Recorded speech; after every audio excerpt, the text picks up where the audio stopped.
Situation awareness. Uh, Really, it's this. The police happen to have cameras, you know, on little corners, especially in high crime. They have that thing.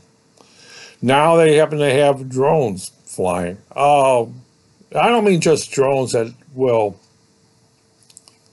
last 2 minutes, 3 minutes, but ones that have their whole weight is to run the camera, thermal camera, and be up in the air for a half hour.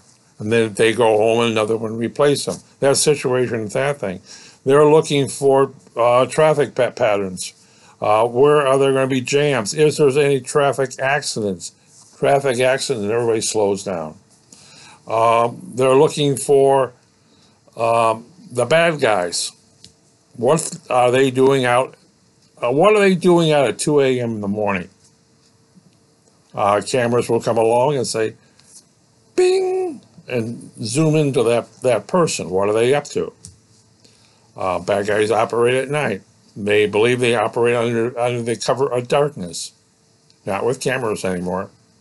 Infrared thermal cameras, they spot them. When they're tied into storefronts or interior stores, that goes directly to say in Chicago, it goes to this the whole building's a great big monitoring of the city. And there's multi drones flying over the city day and night. They will fly this way, land, something from here will fly back south over areas, highways, expressways, railroad track, that one. And they basically leave from point A to go to point B, and then something from point B goes back to point A, fully charged. That's situational awareness.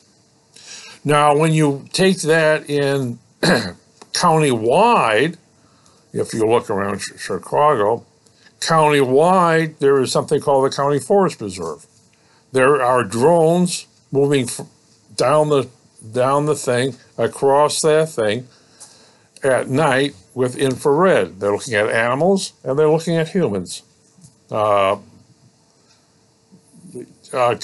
county forest is a good place to exchange drugs or buy illegal drugs. On the military side of this, a drone flying over a city or landscape is looking for, say, Ukraine. Ukraine is a good war zone right now. The Russians are doing it looking over Ukraine lines. The Ukrainians are doing it looking over the Russian lines. And it's being tied into artillery pieces. The Russians will, look at that GPS spot here. They will get their artillery piece and drop a shell right there. Right. The Ukrainians do the same thing. Everybody's using a GPS in this war. There's no hiding anyway. When the Russians walk into a city, they know where every building is and every manhole cover is. And they walk in cities. One of the things they do is put up cameras. What do I mean? Well, they have a crew that actually sits there and puts up cameras around the city. Every time they invade something, they put up cameras. And then, of course, what that does is it gives them a viewpoint of the city street. Now, if they're high enough, they get for an area. Right. And drones, they have it where they can fly a drone into the city.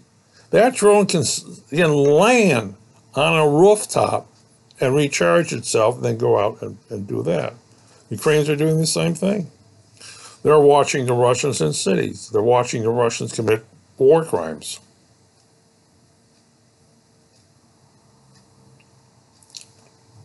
All on video. So the battlefield is situation. And they're tied into the GPS up above them, and the thing is everybody's watching everybody. That's battle awareness.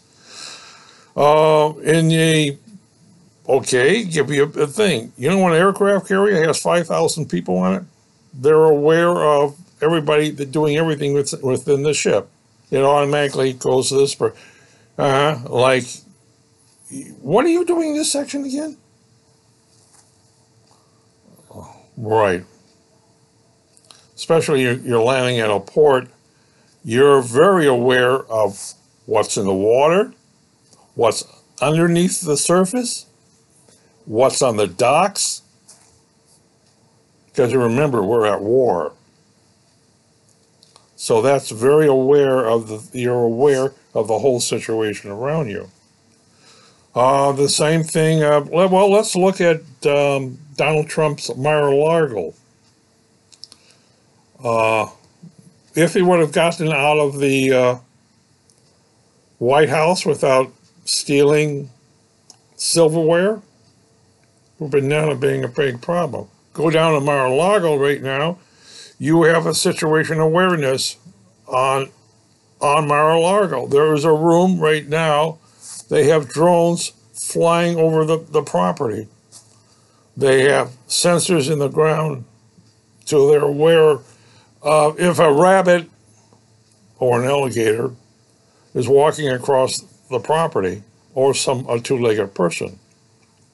There's situation awareness for the Secret Service looking over the security of Mar-a-Lago.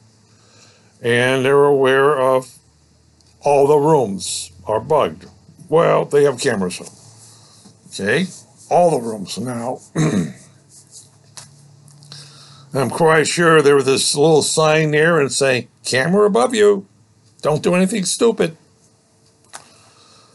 Right. And we give the warning signs for everything. Cameras, this is a security theft thing. They're aware of everything on that piece of property. And one of the reasons, well, Donald Trump is running for president of the United States, and he's under protection. And as soon as he is under protection, his family there is under protection. Right. It's it's almost as being on a military base. These days, military bases have drones flying over the base. Usually looking for things that people out. What's he doing out at 2 a.m. in the morning? And as I said, military base is like a small city. They have drones flying over the base, and they got multi-million-dollar pieces of equipment, and they don't want people walking away with their equipment or damaging it. There's a lot of people that don't like military, and they will break into a military base and damage the equipment. Ooh, why would they do that? They don't like military. That was one of the things they found about the Vietnam War. Securing their bases. I mean, now all the guards inside the wires had the orders, if you see anybody in there that shouldn't be, shoot them first, the legs. Then we question them. Yes, we were at war. Police are at war. You got thermal image on cameras. Well, apartment fires, car fires. Yeah, so that's situation awareness, and the money is put out there. You're talking a large amount of money now has to be spent for protecting your base. There's cameras on thermal cameras on the base, night and day vision. That's expense, but that's one thing about the Ukrainian war. Everybody's using more advanced stuff. Yeah, somebody said it's a great testing ground for everything that deals with war.